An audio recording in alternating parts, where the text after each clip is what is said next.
I think people think I'm an asshole for laughing at you. I am disabled, so I know. there's something wrong with it. And I don't laugh at other people's problems. But I look at you and I either am gonna... It's like I'm reminded of the suffering that I have to endure because of you, or I'm going to try to find something funny about it.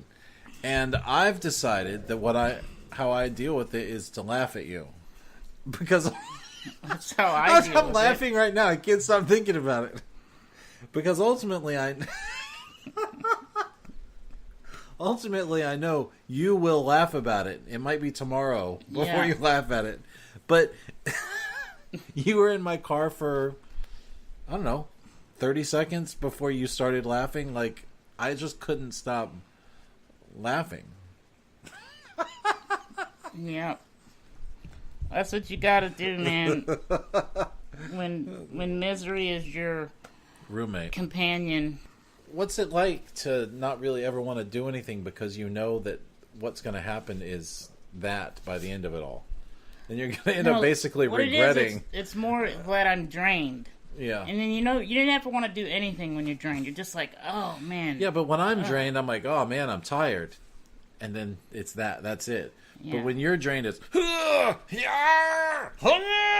It's like... I can't even talk. Yeah, that's a good impression.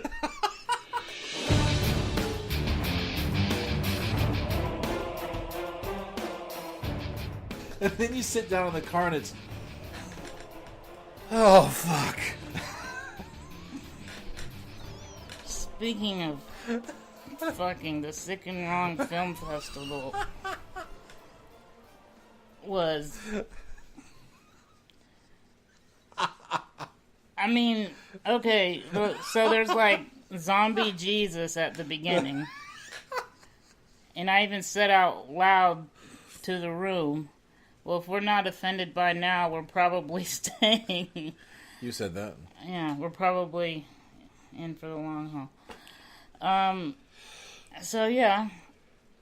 And there's vomiting and pustules of, things exploding on their heads and stuff, and despite all that, there were some good films. A lot of them were foreign. Yeah. So it was a great fun experience until the penises, which he saved for last, which is good. You saved the best for last. Okay. They were giving corpses hand jobs. Yeah. And I mean, they were real. Real corpses? No. Dongs, what do you want to call Don't them? say dongs. However, why would Hostess name the thing ding dongs and expect people to eat that? That is true, and it's shaped. They're shaped cylindrical, I guess. Oh, yeah. I don't know, but. Yeah, dude, I don't want to get graphic, because it could get X-rated if I... But, things were in mouths, and I told you, you were asking me, how do you know it was real? And I said, well, one of them was uncircumcised. It was fucking real. And I can't get it out of my head, which is worse. I mean, and it's like you have PTSD. The memory of the thing is worse than the thing itself. I kept telling myself, I prepared myself for that possibility. And this guy's head was next to a glory hole, and he was cleaning up the area. So you would think, guess what's going to happen next? But when it just popped through, and I was like, oh my God. I covered my eyes. Oh. But not quick enough. Because dude. Here's my next idea for a short film. I want people to go to the Sick and Wrong Film Festival, so I don't want to... No, there are people who want to see that stuff. But, okay, all of that said... despite some of the things that may bother the traumatizing penis. Yeah. I'd much rather go to that film festival than any other short film festival. I mean, we've been to film festivals that had short film runnings, I guess, or what do you call them when the sections? Blocks. Blocks. There you go. And man, 90% of most of those are just boring and not. Yeah. Even though they try to do themes. The Sick and Wrong Film Festival, this guy really gets the best of the best. Yeah. It's not there because it's gory or whatever. It's there because it's not what most people would, want to watch. Yeah. But that's what makes it good, because it's more art. Even though, there's a zombie Jesus. It's still... maybe 3 out of the 10 or 15 you're watching are, like, you're questionable. Like, why is that in here? Or, whatever. But the rest of them are, you're not bored for the whole time. And some of them were artistic. Like, one of them was, like, you remember the old SNL days with our guy, the guy we like. Mike Myers? Mike Myers. Yeah. Where he was the German guy. Yeah, Dieter. Yeah. And they would show those weird films, black and white or whatever. That was, okay. So there was a film like that with a guy and a dude wearing a unicorn head. And so you just cut back and forth between this dude with the beard and the unicorn head. And he was saying something, because there were subtitles on the bottom, so it was kind of hard to keep up sometimes. Yeah, so you're... But then he snaps the unicorn's neck. And so it sounds stupid, but watching it was shot well, and it was interesting. Well, the Sick and Wrong Film Festival, which you're talking about, for those that are listening, is organized by a guy in Orlando, in our town, named Steven Stoll, and his concept was a whole film festival of midnight movies, which he describes as aggressively bizarre, things that are like weird, just weird, but not weird for the sake of being weird. They just don't really fall under the confines of like accepted like structure or things that might happen in a regular movie wouldn't happen here. So it's not horror, but it is a hodgepodge of all kinds of whatever. Yeah. So they have like really weird movies, but then there's also the occasional glory hole HJ. Yeah. By the way, speaking of that, when I said Zombie Jesus, it's not a horror, because he was Zombie Jesus Vampire Hunter. So they brought him back, and then he killed vampires. So not a horror, just what WTF, whatever that is. Yeah, right. So my next short film is going to be You're in it. And it's a horror movie about penises that show up with jump scares. Like, like unnecessarily loud jump scares, but they're penises. No. I put my foot down. Don't put your foot down too hard. You won't be able to walk again. He's the most easily injured person I know. Okay. I can't argue against that. All right. So, which show are we doing? We got 2 shows now. We're doing Movieisms. Yeah. Okay, that one. Do a Movieisms. Yeah, do a Movieisms. So, Movieisms, our weekly movie review and conversation podcast, presented by Super Mega Ultra. I am Becca Meyer. You're doing your NPR voice. I'm balding Ewok. I'm doing my half-dead, I don't want to be here voice. Well, you sound the same to me. So, this week we got the chance to see the new film, directed mostly by Bryan Singer, and starring Rami Malek, the guy who I love from Mr. Robot, who is great in Mr. Robot. He's actually been great in everything that I've seen him in that I knew was him. I may have seen him in something from before when I didn't know it was him. So he's probably great in those too. I just don't remember. I was going to say, if you didn't know it was him, how do you know he was good? Yeah. So if you don't know that, so we finally got a chance to see it. If you don't know the story behind Bohemian Rhapsody, it's the story. First of all, it's the story of Queen and Freddie Mercury. So is it okay? I feel like it's not possible to have spoilers in a movie about Queen because we should all know.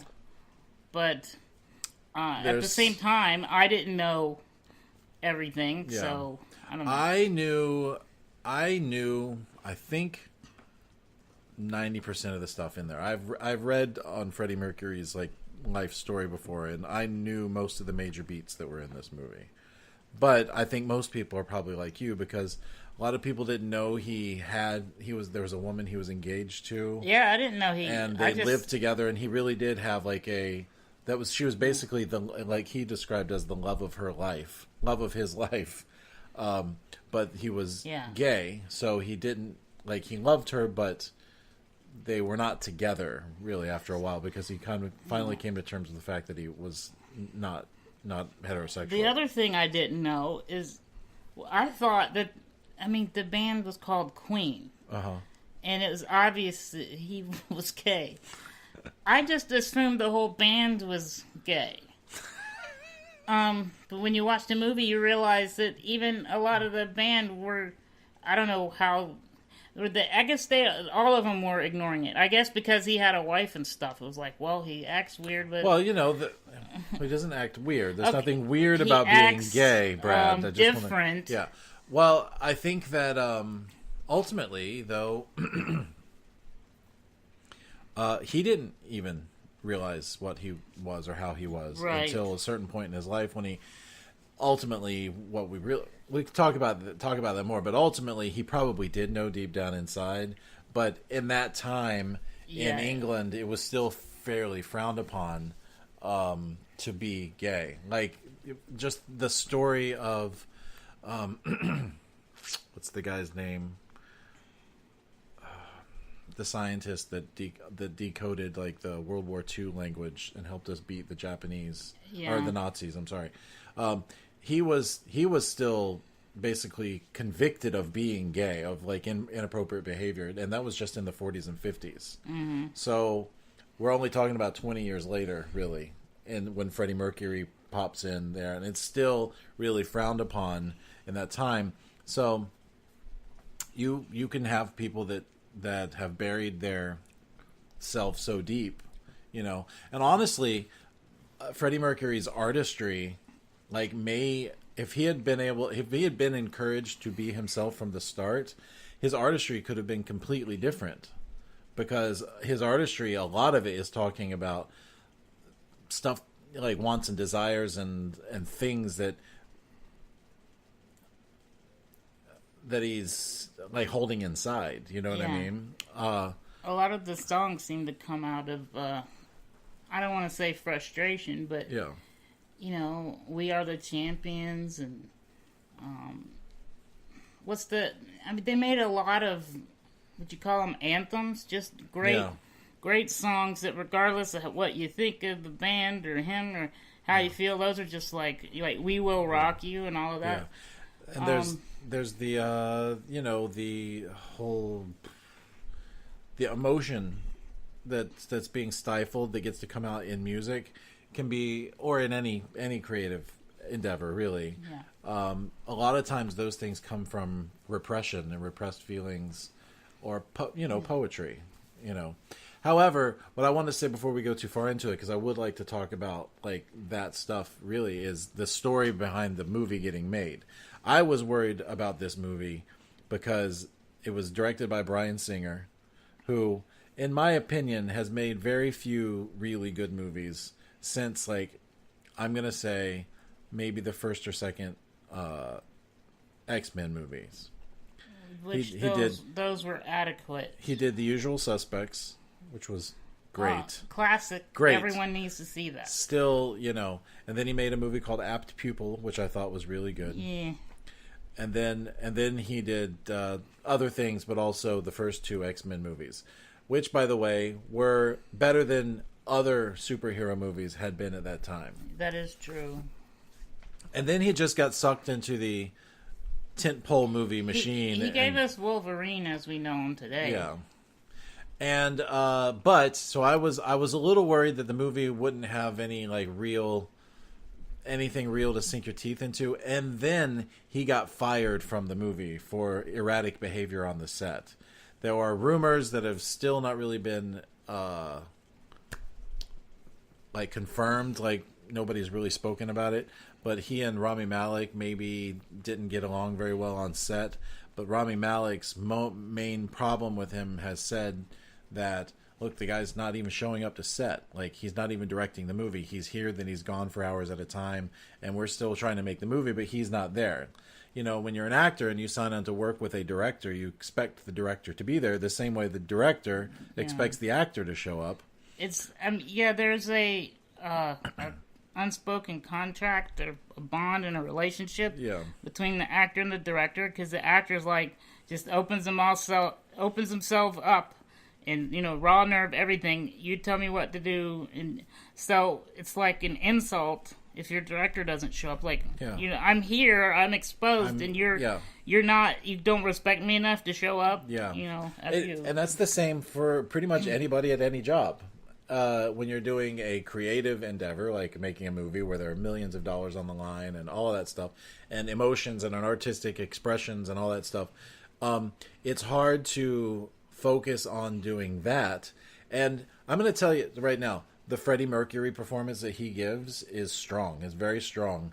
And when you're doing something that meticulous and that like honed in, it is distracting when your director's not even there.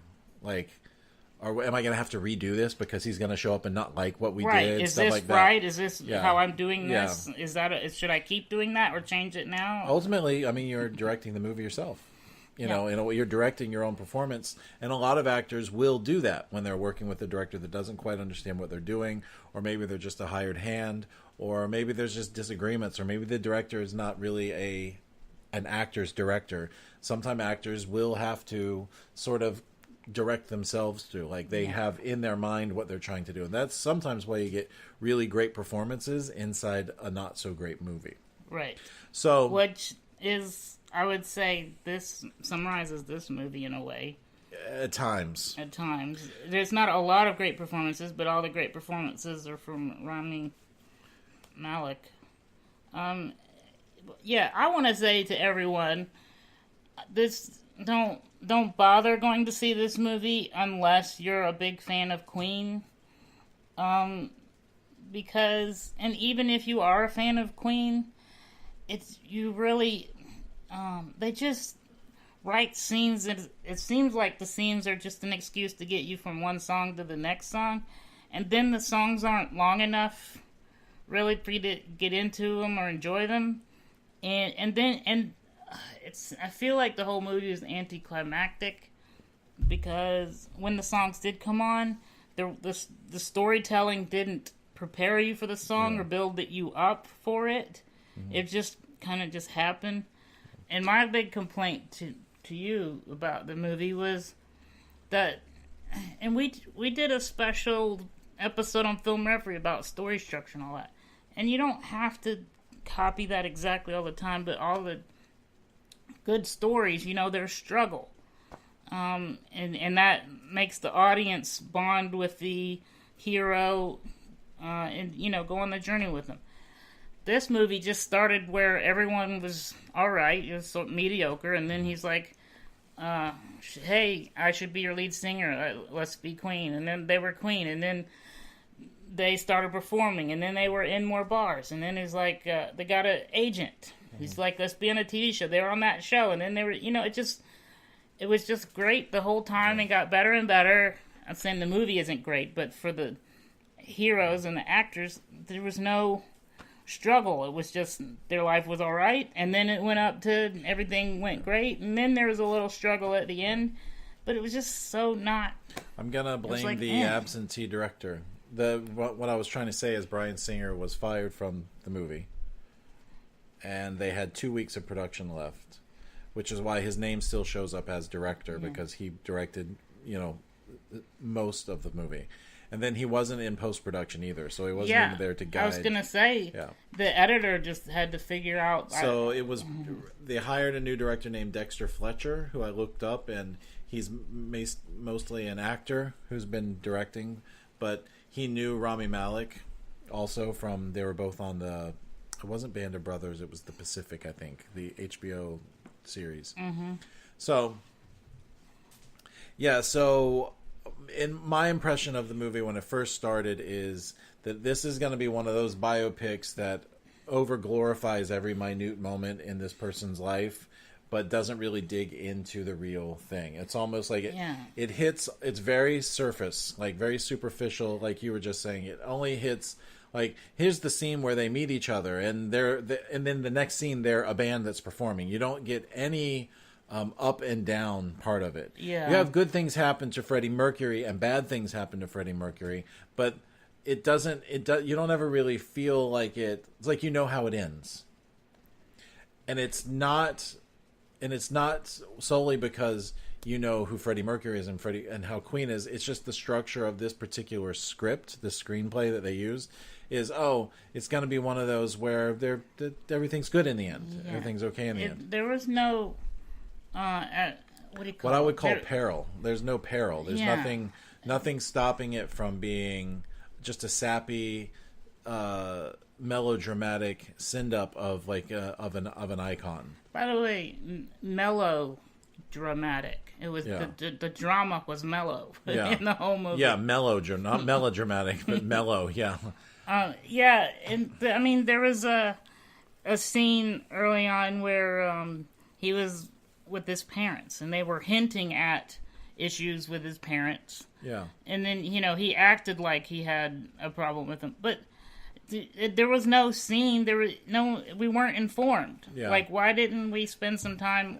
Let's see the struggle. Yeah. Well, how is this in comparison to before? You would think, like our lives, when we think if we were elevated to that status, here's a contract, I'm your manager, we'd be like, oh my God, and we started here, and all this, and we struggled, and now we're here, so there's a celebration of like, just look where we came from. I never had any reference in that movie of the struggle or where he come from, or why does he have an issue with his parents. Is the song he's writing right now special because of something that happened to him before, so that I could celebrate the song, thinking, we are the champions, because none of that. Well, every character in the movie, every supporting character in the movie is a caricature of themselves. They are the one-note character. Like the dad is the dad that doesn't approve of Freddie Mercury's ways, and he never will, and he never does. There's no explanation as to why. Right. Even though you're left to assume it's a cultural thing. Like his dad was they're from India, and Freddie Mercury was sort of born in London, so he's like a modern society kid. But no, he was born there, but he was raised in London, so he's a modern society kid, and he's got an old school parent. Right. But there's never a scene where they talk it out or even yell it out. They just like, the dad is the one way and he's the other way, and it makes Freddie Mercury sad. And then but then also closer to the end, when he and the dad hug it out a little bit, there's also no reason for that. Yeah, it's like, this is the scene in the movie where everybody's supposed to be happy in the end and proud and like giving glowing, staring, like doughy-eyed, like wet eye sockets, for no reason, though. There's no reason for them to have done that. They're just trying to manipulate the audience's emotions, because we know what Freddie Mercury has gone through. But the parents, there's no scene where they transition from being bad guy to where they be from disapproving to approving. They just suddenly are. It doesn't make any sense, like storytelling wise. It's I saw a friend of ours in town. His name is Cameron Meyer. He writes for Orlando Weekly, and I did not read his review because I hadn't seen the movie yet. But I went back and looked at it, and the headline, his headline is Bohemian Rhapsody is entertaining but pedestrian. And I really feel like that sums up, that explains it really well. It's there's nothing about it that makes it great or special. Yeah, it's just like, it's sad because Freddie Mercury did live an iconic life, and he was sad, tortured, trying constantly to find people to be around who loved him and accepted him the way it was. That was weird too in the movie. He was supposed to be tortured, but at no time during the movie did I ever feel it, because even when he realized he was gay and started to separate from his wife, it was all a let's all be happy, let's get along kind of a thing, and there was never... You never saw the sadness or them really complain about it. You never really see the suffering part. It was just like as big a suffering as they show you is there's a scene where he's at a low point in his life when he's separated from the band. And he's asleep on a couch and there's lines of cocaine on the table. That's as deep as it gets. Like, you don't see him devolve into anything. He's just suddenly. Now he's a drug user and he's asleep on a couch. That's his low point. And then it goes back. Then it transitions into him putting his life back together again. But there was no downfall from that. It was just like, hey, I might go do a solo career. I might go do a solo career from the band where there was no reason for them to break up at all. There wasn't. They didn't show us any tension between the band. They didn't show us any of this and all. In fact, all he said was, "Don't you get tired of being on the road all the time?" And the band said, well, that's what bands do. So he goes off and starts a back-to-back recording solo thing, which, by the way, wasn't exactly how it happened in reality. And then, what's he going to do there? Not go on the road for those 2 albums that he's releasing? And then when he decides to get back with the band, the band is just like, okay. I mean, there was a quick little... We want to think about it, but sort of a joking thing, and minutes later he's back in there. They're a band again, and they're on the thing. And, partially because we know historically what happened. Yeah, we know that the band was together, but also in the movie there was no explanation or drama or build up to it. They're like, really, he comes back in and he tries to convince the band that he's gone astray, and then he realizes that. In fact, one of the things he said about his solo thing in the movie was interesting to me. He said, like I went and I got tired of fighting it out with you guys about creative differences and all that stuff, and I went and I hired a bunch of people who blew smoke, basically did everything I asked them to. Yeah, he said they did everything I asked them to, and it was boring and unfulfilling. Yeah, it wasn't good. And I've heard highly collaborative groups of people say that before. REM, in fact, I heard on one of his famous quotes is the three of them were sitting on a couch, and he said, the thing about our band is there are 3 of us sitting on this couch, and if one of us were to leave, the other 2 of us would be a lot more comfortable, but we wouldn't be REM anymore, because it's the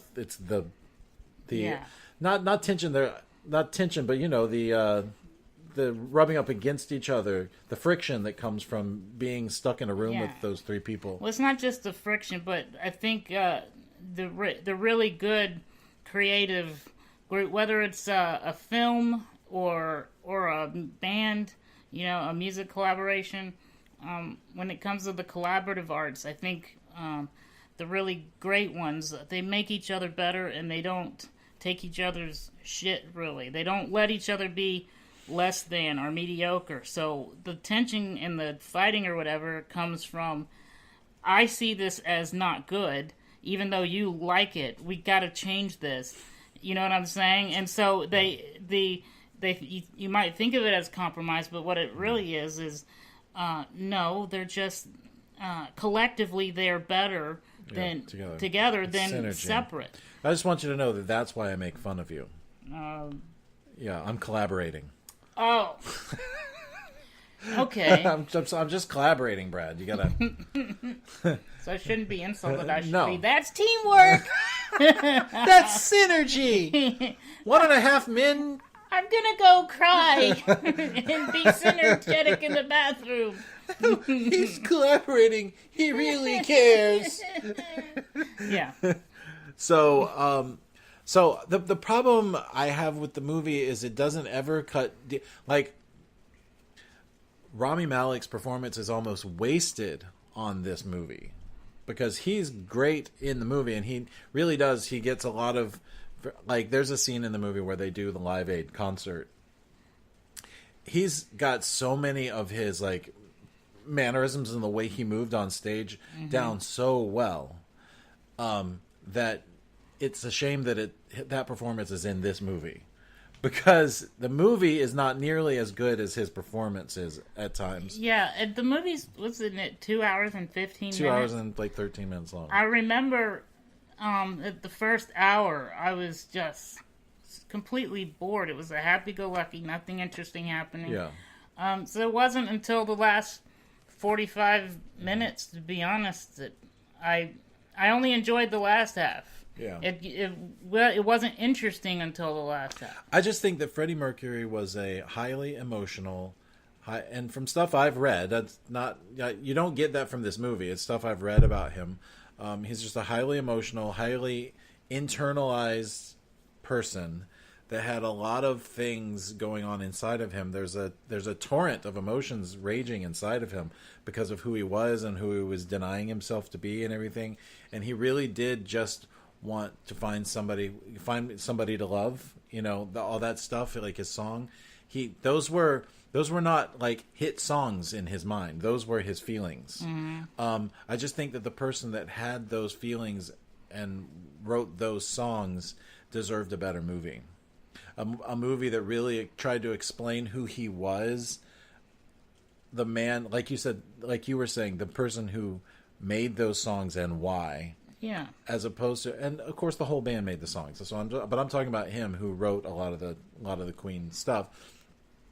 Like I want to know what went into making that song emotionally. Not, hey, here's a cartoonish scene where things didn't really happen the way we're showing you, but since we want people to like the movie, we're just gonna create a crowd-pleasing movie. There was a fabricated like fight in the sound. What is it? With the recording room. Yeah. And the bass guitarist started strumming a thing to a song. Yeah. And then it was just automatically everything was okay. It's like, what is that?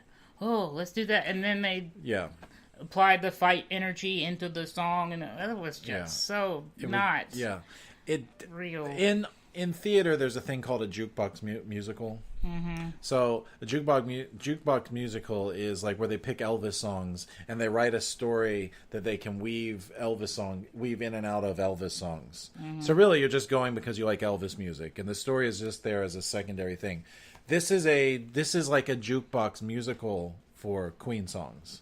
The music is great. Love the Queen music, especially the songs that ended up in this particular movie. But there's really no heart and soul in it. That's the problem. There's no heart and soul, and I didn't come out of it going, man, I'm inspired.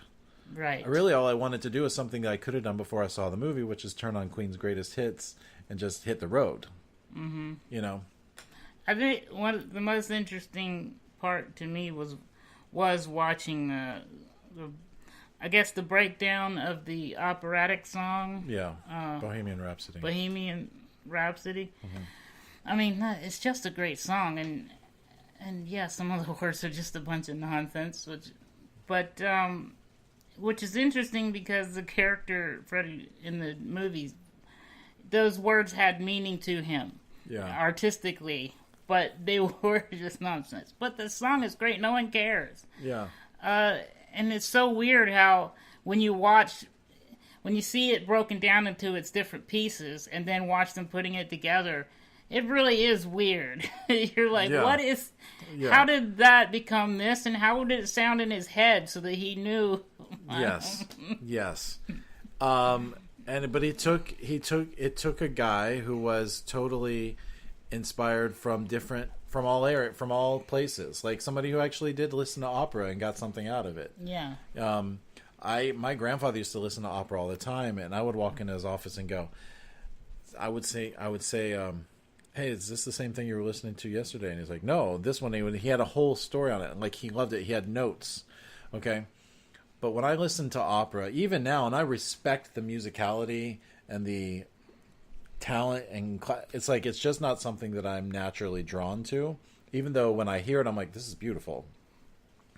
But yeah, like you don't catch a lot of, flamboyant, over the top, larger than life rock star icons going, let's make something inspired by opera. You just don't get a lot of that. Also, it's theatrical and dramatic. That song is theatrical and dramatic. So the song itself is better than the movie. Yeah, like you listen to the song and it's true. like it's full of energy and emotion, and then there's a whole ballad section where he's talking about I just killed a man that he's like talking about breaking people's hearts, in my opinion, like breaking people's hearts and feeling like he can't get that. Sorry, I bumped the mic. There's a glass wall. There's like a wall that he can't. All that stuff. If they just made a movie about that song, it could have been better than this movie. That is true. But by the way, at the point when they were making that song, there was a lot of the actor Austin Powers guy, Mike Myers. Yeah. It was awesome watching Mike Myers participate in that song. Yeah. And he even said something that was a reference to people banging their heads to the music. Yeah. Because Wayne's World, maybe you're too young, some of you who are listening, but that was just iconic for me. I love that scene in Wayne's World where they're pantomiming, I think, to the music. They're singing along, lip syncing. Yeah. Man, I mean, that scene made me love the song more. Like before, I was like, yeah, that's interesting. But when I saw it in Wayne's World, then it made it epic. And now it's one of my favorite songs because I always think back to Wayne's World. I had never heard that song before in my life until Wayne's World. In fact, a lot of people our age, that is how they found out about Queen. Right. Rami Malek, in fact, I listened to an interview, as I often do, where he said that's where he learned about. Like, he saw Wayne's World and it was like, who's this band? And that's how he discovered Queen, and now he's playing the guy. Yeah, so it was great seeing Mike Myers play a producer that actually didn't like the song. Yeah, it was funny. Mike Myers pops in. He's in like a couple of scenes. He's always sitting behind a desk, so it's the sort of thing it looks like they shot in like one day. They shot a few scenes over the course of maybe a day or two. And Mike Myers he's virtually unrecognizable as he is often these days. He's like he doesn't want to be seen almost. Like we could do a whole conversation on why Mike Myers is the way he is. I think Mike Myers is actually one of the more interesting people on the planet because he's funny, but he's also kind of sad. He's like a sad clown, and he's constantly trying to cover himself up, and he's really good at it. He's really good at disappearing into a completely different person. The only thing about Mike Myers in this movie that makes you realize it's Mike Myers is it sounds like you can recognize the voice. Or you've seen him. For those of us who are fans, we've seen him in his whole entire career, so we know all the voices he does. Yeah. So even when he's unrecognizable, something in your brain's saying, "I know that guy." Yeah, that's Mike. And so he's talking about. He said something like, nobody's going to bang their head in the car while driving down the road. Something like that. Yeah. Which is funny because if you think about it, that's exactly what he did 30 years ago. Yeah. 28-something years ago. That's around the halfway point when I started enjoying the movie was when they started doing Bohemian Rhapsody. Yeah. So, I mean, it is not a terrible movie. It is not a great movie. It's right there in the middle. Like if you love Queen, like you were saying, if you like Queen music and you want to go see a story that's not exactly true, but you want to hear the Queen music, go see it. And Rami Malek's performance does require your attention. It is worth your attention because he brings. But the writing doesn't. The writing does him no favors. Yeah. He rises above the lame, mediocre writing. There is something that I don't know why it bothers me so much because I think that if you're going to do a movie about Freddie Mercury, you need to touch on the AIDS thing, the fact that he died of AIDS in 1991, I think it was. I might be wrong about that date. but the way they wove it into this story made it seem like since he had AIDS is what prompted him to try to reconcile with his band and do that Live Aid performance. And that never happened. Like, he didn't find out he had AIDS until after that performance. Yeah. So they had a whole thing where he was trying to get his voice to work and all that stuff. Like, they were hinting towards, since his immune system was weakened, he couldn't sing the same. That's never happened. There was no. Yeah. They're creating. Here's the thing: they were creating in drama in places where there was no need for it, and ignoring the drama in places where it was actually true. Yeah. And it just it bothered me. It bothered me a little bit. It also bothered me that there's also a time frame in the movie. There's a point in the movie where and I only know this because I read up on it after. Like, I don't know this because I just automatically knew it. So when I saw the movie, I didn't know this, but I know it now. There's a scene in the movie. There's a section in the movie where they're like, "We haven't played together in years," but they never went years without playing with each other. It was only like a few months where they had been actually on like an actual vacation break, and then they got back together after a few months. Yeah. To perform at Live Aid, which is one of the world's most famous televised concerts ever.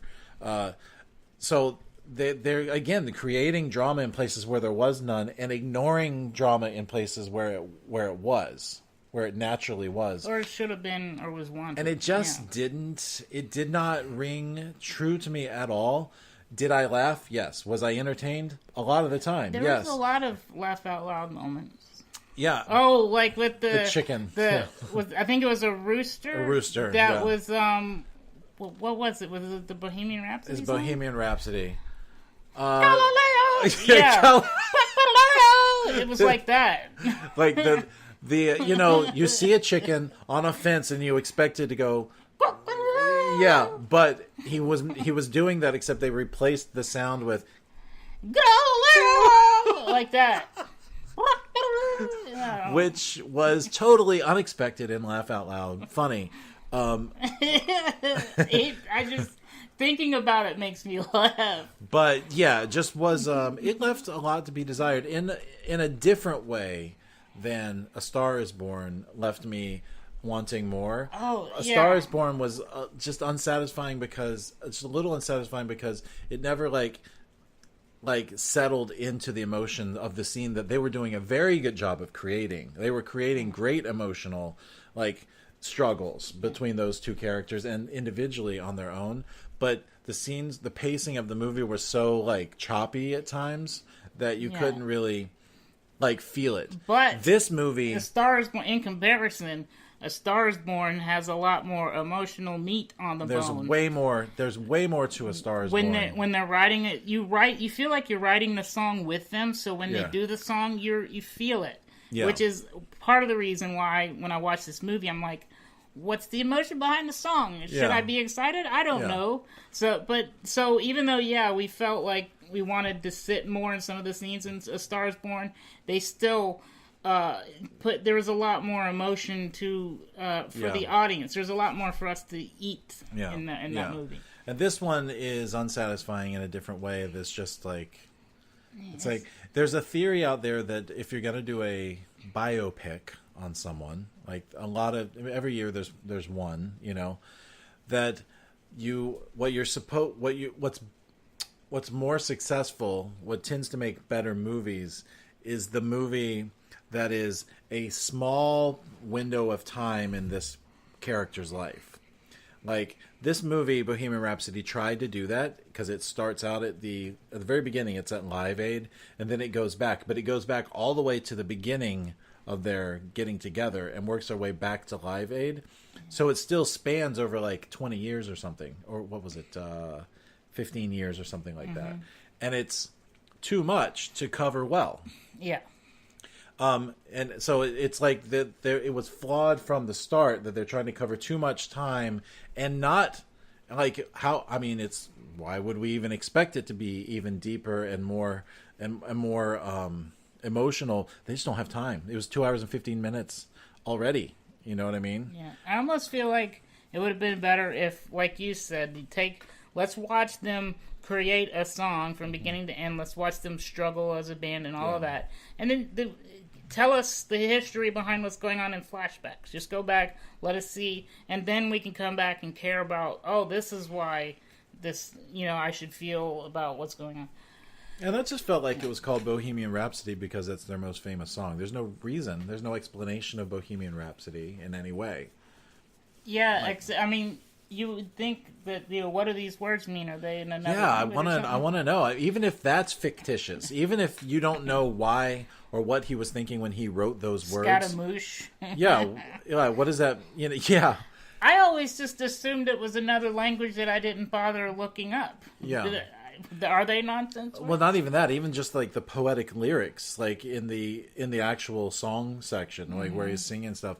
Like even if that's fictitious, like that's your own interpretation of what it's supposed to mean or whatever. I would like that because at least it's different. It's something new as opposed to some like A to Z paint by numbers biopic that they are all the same if you think about it. There's always somebody that thinks they're great. And always somebody who sabotages the groove. And there's always like a drug problem, that they have to rise above. There's all the same. All the same. Show me something that I haven't seen before. Like Rami Malek's performance deserved a much better movie and a much better direction, honestly, than this movie got. Than he got. Because at times, because of that, he seems a little over the top and a little like overly heavy-handed in his performance because nothing else is vibrating on the same energy level as he is. Yeah. So anyway, it's not like it's not worth seeing, but it's not going. For me, I did not walk out of there going, man, that's the best movie I've seen.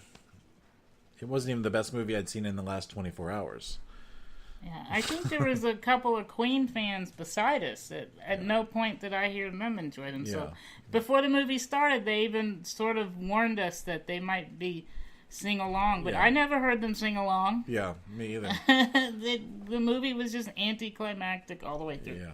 So anyway, well, that's our review or our discussion. We should call it a discussion. Yeah. Of the new, mostly directed by Bryan Singer film. Bohemian Rhapsody with Rami Malek, who, by the way, I love, and Mr. Robot is my favorite TV show.